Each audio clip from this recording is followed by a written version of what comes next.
Thanks for having me. We understand you spoke today, so can you give us a little bit bullet points or highlights about your speech?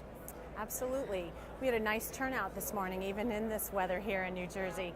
We are an architectural graphics company. We manufacture wayfinding systems for hospitals, schools, universities, anyone that's looking to provide a comprehensive wayfinding sign package for their facility. Nice. This is a great atmosphere where you've got facility managers. I've met a lot of architects, interior designers that are looking for this type of product. Right. Can you tell us a little bit about Mohawk Signs and what you guys do there?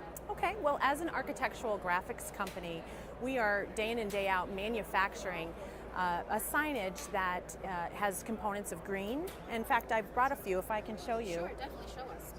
So this is a very typical product that we have. It actually starts out as a white piece of material, and we blast away the background, leaving the braille 1/32 of an inch raised, and we have the letters also raised.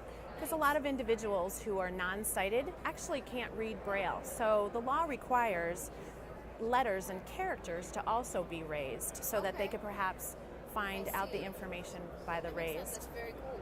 Yeah, and so when I talk about the elements of our product also being green, is it's just highly compressed paper is what our product is made out of, versus other materials that are perhaps made out of plastic, which has smoke toxicity and other issues in the event of fires, or that have a lot of plastic signs you're going to find on glued on letters that have the ability to be vandalized. Right. Correct, Maxine.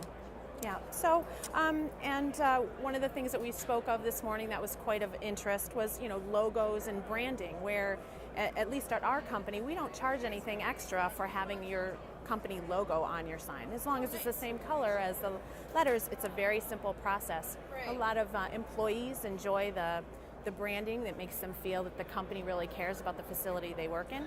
And then also as a participant in a building and walking around, you want to make sure that you feel like, oh, I'm still in the same building suite that I was in. I haven't walked out into someone else's property. Exactly. So, I like that. That's very nice. thank you. Anything else you want to show us? Well, one of the interesting things that's only out about less than a month is the United States Green Building Council, called the USGBC, has now come out with various icons that are going to be required for learning about green. Biggest component of LEED and this environmentally conscious society that we have now is, what do you want to do to educate the people about what a sign, what steps they're taking within a facility to be more green? So for instance, on the exterior, you're going to put signage that designates what's happening in the parking lot. This is where we park low-emitting vehicles, and those vehicles get to park in the front. In the bathrooms, they're using perhaps low-flush toilet.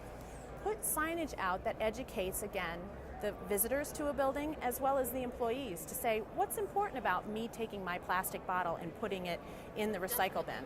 So it actually increases participation in those sorts of things. So you're going to start seeing over time these different new icons that have been developed, and it's going to be a national level. And again, this is a project that we did for a local company. I like that. It's very cool. Yeah. Bettina, what's your perspective for 2013? Okay.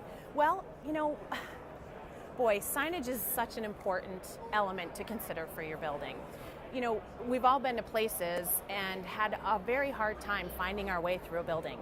Architects can make these phenomenal buildings, but if you do not have that jewel of the building, that identification that leads people where they want to go, it leaves people confused and unhappy. Exactly. So, I really think that there's more of an outlook, not just identifying a bathroom sign or an exit route, but really taking the time to put together a comprehensive signage package. Right. So as a manufacturer, and again, I'm challenged with how can I help facility managers and things. So I see that as one point. Another point I'd like to share is, the economy is a tough economy, and as a small business owner myself, I was really touched by the Hurricane Sandy and its impact. And one of the things that I came down here, we've visited some relief centers, and we're handing these signs out for free. to the small Okay. businesses who might still be in business That's but very perhaps helpful. lost their signage during the Right. wind event. And it's not just the coastline. A lot of the wind event happened interior. So Exactly. we're giving this out for free just to That's kind of great. help out and bring some very more cool. business too. So it's anything we can do to help give back and That's great. during this tough time. Great. Well, thank you for being with us today. I love everything you showed us. It was amazing. Thanks again. Okay, thank you.